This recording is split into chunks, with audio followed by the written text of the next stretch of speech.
Just as I was preaching, I couldn't help. I had to watch a video yesterday on Todd Farley, the use of spaces. And it's for my preaching class. And they speak about how to use spaces when you're preaching. And so if I'm talking about Paul, I'm going to point over here, let's say. And I'm going to talk about Jesus, I'm going to, maybe point over here. And you could use spaces to be able to preach more effectively. And so as I'm preaching the sermon, I'm thinking, Chris, I'm not doing a very good job after watching that video. Pastor Dan does a much, much better job in being able to, display himself around the pulpit. My fault is really knowing your sermon so well that you feel comfortable walking away from the manuscript.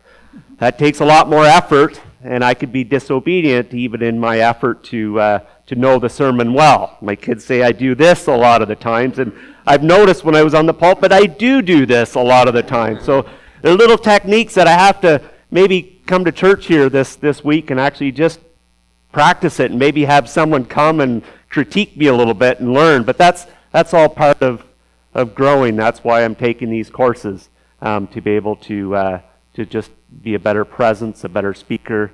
But in the end, we can be polished and we can look good or bad or whatever.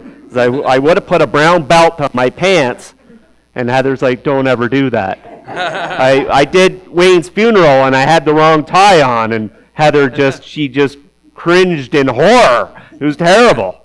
Pardon? Yeah, he would have loved it. And so, those are the things that you learn. But in the end, as we think about that message and about disobedience, God is worried about the content of our heart, not about how we look, how we speak, how we portray ourselves on the outside. It's actually what we do in the secret places that matter more to God than anything we do in public.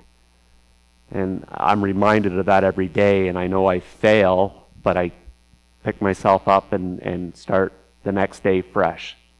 Just wanted to give a little update on Charlotte. I know a lot of you guys have prayed for so many months for Charlotte.